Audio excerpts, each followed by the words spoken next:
सुप्रभात मेरे प्यारे बच्चों, आप कैसे हैं? मैं आशा करता हूं आप स्वस्थ होंगे, सुरक्षित होंगे। आपने मेरे पिछले वीडियो में प्रेमचंद्र के फटे जूते, जिसको कि हरशंकर परसाई जी ने लिखा है और जो व्यंग्यात्मक भाषा में लिखा गया है, इसके द्वितीय मॉड्यूल का अध्ययन किया था।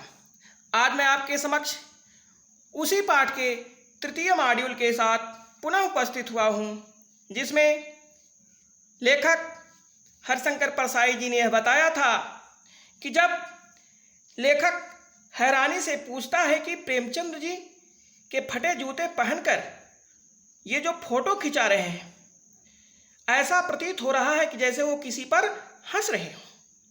उन्हें फोटो खिंचाना ही था तो जूते तो अच्छे पहन लेते। शायद पत्नी ने फोटो खिंचाने के लिए कहा होगा। लेखक उनकी फोटो के माध्यम से उनके दुख का अनुभव करके रोना चाहता है, लेकिन उनकी आंखों का दर्द उन्हें ऐसा करने से रोक देता है। लेखक आगे पुनः कहता है कि प्रेमचंद्र जी के ऊपर व्यंग्यात्मक टिप्पणी करते हुए कि यदि प्रेमचंद्र जी फोटो के महत्व को समझते होते तो शायद वे फटे जूते में फोटो न खिंचवाते, बल्कि किसी से जूता मांग लेते। मगर उन्हें फोटो के महत्व का ज्ञान ही नहीं था। आजकल आप लोग देख ही रहे हैं किस तरीके से लोग फोटो खिंचवाने में अपना सब कुछ लुटा देना चाहते हैं। वो विभिन्न प्रकार से अपनी भाव भंगिमाओं को करते हुए सेल्फी लेते हैं, फोटो खिंचवाते हैं, लेकिन लेखक उनके ऊपर एक व्यंग्यात्मक टिप्पणी कर रहा है और कहता है कि उन्हें फोटो को खिंचाने का कोई महत्व शायद नहीं था।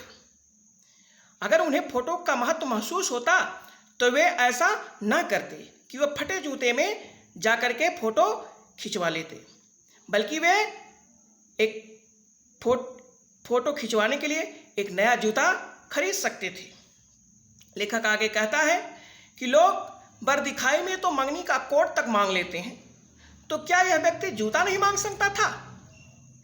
इनके ऊपर और भी व्यंग्यात्मक कुठाराघात करते हुए लेखक कहता है कि लोग फोटो खिंचवाने के लिए दूसरों की बीवी तक मांग लेते हैं, तो क्या यह व्यक्ति एक जूता नहीं मांग सकता था? लेकिन ऐसा ना करके शायद उसने लोगों को वास्तविकता का ज्ञान देने का प्रयास किया था।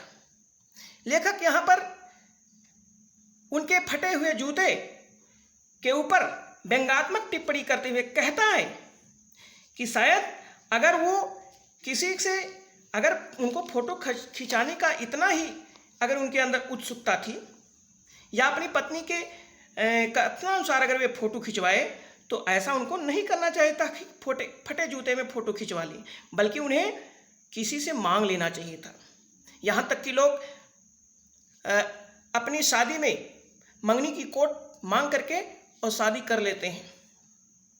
यहाँ तक कि लेखक कहता है कि लोग फोटो खिंचवाने के लिए अपने बगल में दूसरों की बीवी तक को मांग लेते हैं कि चलो भाई, हमारे बगल में आपकी बीवी आ जाती है, हम फोटो कम से कम खिंचवा लें कि हाँ हम भी किसी को कह सके कि हाँ हम भी पत्नी वाले हैं। तो ऐसा ना करके लेखक ने यह व्यक्त किया है कि प्रेमचंद्र जी ने शायद अपनी वास्तविक जीवन का लोगों को ज्ञान कराना चाहते थे कि वो जिस स्थिति में हैं वे अपने आप को उसी रूप में दिखाना चाहते हैं। लेखक आगे पुनः कहता है, लेखक टोपी और जूते के बीच आनुपातिक विचार करते हुए कहता है कि टोपी और जूते के मूल्य में काफ़ी अंतर है। वह कहता है कि टोपी 8 आने में मिल जाती है और जूते उस जमाने में भी 5 से कम में क्या मिलते रहे होंगे। जूता हमेशा से टोपी से कीमती रहा है। अब तो जूते की कीमत और भी बढ़ गई है। एक जूते पर 2500 टोपियां न्यौछावर होती हैं। तुम भी भले आदमी हो भाई कि जूते और टोपी के अनुपातिक मूल्य के मारे हुए थे। यह विडंबना मुझे इतनी तीव्रता से पहले कभी नहीं दुख दी जितनी आज चुभ रही है। लेखक हरशंकर परसाई जी कहते हैं कि जब मैं तुम्हारा फटा हुआ जूता देखता हूँ तो मेरे अंदर तुम्हारा कैसा रूप दिखाई पड़ता। तुम तो एक महान कथाकार, एक महान उपन्यास सम्राट, युग प्रवर्तक, जाने क्या क्या कहलाते थे। मगर फोटो से भी तुम्हारा जूता, फोटो में जो तुम्हारा जूता फटा हुआ है उसने मेरे हृदय को विदीर्ण कर दिया। लेखक ने एक व्यंग्यात्मक यहाँ पर टिप्पणी की है कि टोपी और जूते के माध्यम से कि कोई भी स्थिति हो, कहने का आशा यह है कि यहाँ पर टोपी और जूते की हमेशा से जो बलवान होता है, जो शक्तिशाली होता है, उसी की समाज में इज्जत होती है, और जो कमज़ोर होता है, जो निर्धन होता है, जो निर्बल होता है, उसको लोग थोड़ा सा भी सम्मान देने से हिचकते हैं। तो एक हमारे गांव में कहावत है, या बहुत से हिंदी में कहावत है, लोग कहते हैं कि जिसकी लाठी उसी की भैंस। तो शायद लेखक कह रहा है कि प्रेमचंद जी हालात के मारे थे, लेकिन जो एक महान कथाकार, एक महान उपन्यास सम्राट, जो युग प्रवर्तक का विभिन्न प्रकार की जो उनको संज्ञाएं दी गई, वो फटे जूते से मेरी जो भावना है उनके प्रति, वे मेरे हृदय को एकदम से विदीर्ण कर देती। मैं तो यह समझता था कि यदि कथाकार है तो बहुत बड़ा धनाढ्य व्यक्ति होगा, उपन्यास सम्राट है तो बहुत बड़ा धनाढ्य व्यक्ति होगा, उसके पास रुपए पैसे की कमी नहीं होगी। लेकिन नहीं, तुमने जो अपनी वास्तविकता दिखाई है उसने मेरे हृदय को घायल कर दिया है। लेखक आगे कहता है कि जूते की कीमत हमेशा टोपी की अपेक्षा अधिक रही है। जूता हमेशा से टोपी से कीमती रहा है। कहने का आशय यह है कि ताकत के आगे सभी सिर झुकाते हैं, समाज में शक्तिशाली को ही हमेशा इज्जत दी जाती है। लेखक को प्रेमचंद की गरीबी की स्थिति ने इससे पहले कभी नहीं इतना परेशान किया था जितना कि फोटो को देखने के बाद उनकी आर्थिक मंदी से हो रहा था।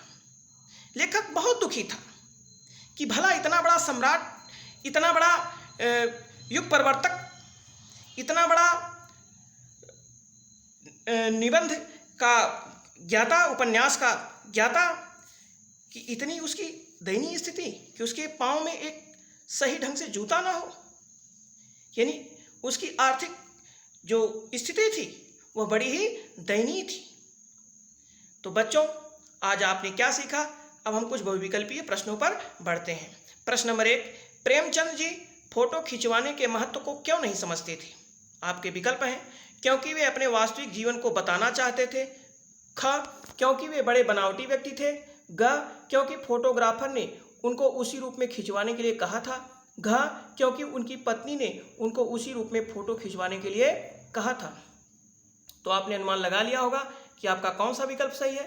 तो हाँ बच्चों, आपका विकल्प का बिल्कुल सही है, क्योंकि वे अपने वास्तविक जीवन को बताना चाहते थे, इसलिए वे फोटो के महत्व को अधिक नहीं दे रहे थे। अब हम दूसरे प्रश्न पर बढ़ते हैं। प्रेमचंद जी को कौन सा सम्राट कहा जाता है? आपके विकल्प हैं क कविता सम्राट, ख निबंध सम्राट, ग उपन्यास सम्राट, घ नाटक सम्राट। तो आपने अनुमान लगा लिया होगा कि आपका कौन सा विकल्प सही है। तो आपका विकल्प ग सही है। इनको उपन्यास सम्राट के नाम से भी जाना जाता है। अब हम तीसरे प्रश्न पर बढ़ते हैं। जूता हमेशा से टोपी से कीमती रहा है। जूता हमेशा से टोपी से कीमती रहा है, इस पंक्ति में लेखक के कहने का क्या आशय है? आपके विकल्प हैं क जूते का दाम टोपी से अधिक होता है, ख समाज में धनवान व्यक्ति का ही सम्मान होता है, ग समाज में हमेशा से ही शक्तिशाली व्यक्ति का तिरस्कार किया जाता है, घ उपर्युक्त सभी। तो आपने अनुमान लगा लिया होगा। जी हाँ, आपका विकल्प ख बिल्कुल सही है। समाज में धनवान व्यक्ति का ही सम्मान होता है। अब हम चौथे प्रश्न पर बढ़ते हैं। अनुपातिक शब्द में उपसर्ग लगा हुआ है।